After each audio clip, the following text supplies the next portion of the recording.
And he's all the way. I came from California. Graham came from Toronto. Omaha? Minneapolis.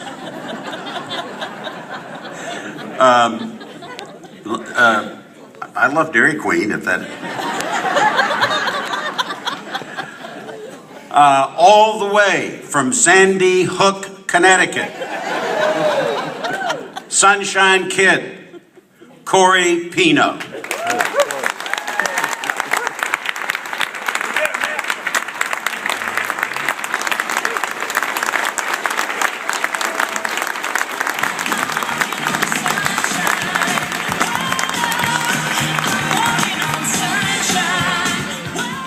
Good morning, everyone.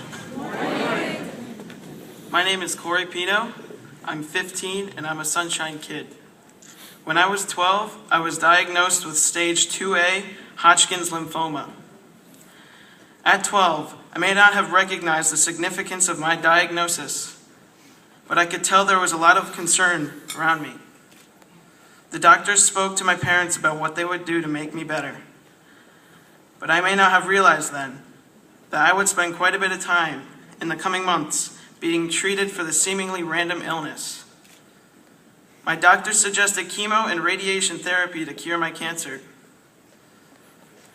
The initial phase of my treatment was quite difficult for me. Lots of tests and scans, surgery to insert a special port through which I would be able to receive large volumes of medicine. And this was not the kind of medicine you would take for a runny nose or a dry cough. They were medicines that would completely wipe out your sense of taste, medicines that would cause all of your hair to fall out. For hours at a time, I was tethered to a machine, pumping these medicines into me, fixing my illness. Weeks turned into months. It seemed like I would be taking these medicines forever. And I wasn't the only one receiving medicines for an illness. There were many others, all hooked up to their own machines, receiving their own medicines and dealing with side effects that might have been very different than what I was dealing with. It was very difficult for me and for my parents. During the time I was being treated, I was unable to go to crowded places. Being in crowds exposed me to people who might be sick, and my immune system wasn't able to fight for me. So I couldn't go to school, no parks, no malls or restaurants. Going to the movies was definitely out, a very crowded place. Way too risky for someone whose immune system was all but disabled. Not the way most 12-year-olds spend their time, all those restrictions. I stand here today in front of you all, a survivor. I am 2 years in remission, and it will be 3 years in November.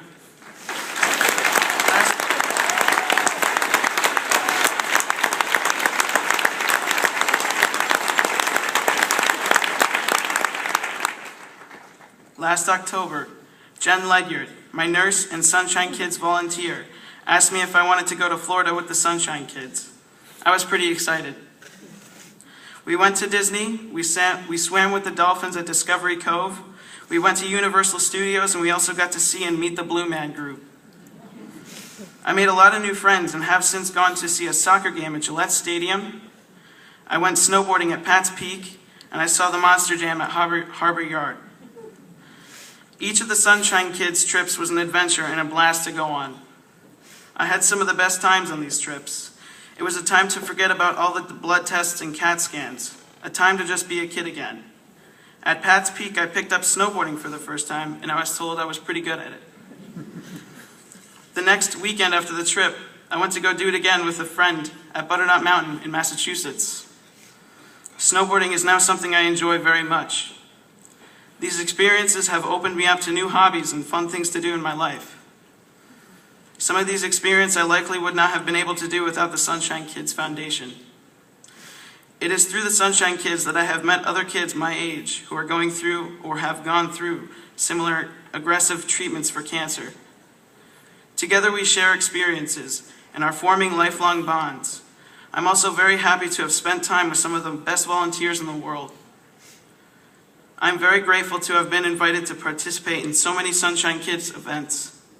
I can tell you firsthand that those of us undergoing these very aggressive treatments for cancer very much appreciate the distraction and escape that these wonderful getaways provide. Thank you for letting me tell you about my time with the Sunshine Kids Foundation, and thank you for helping make it possible to go on these adventures, helping me forget about my illness and just be a kid.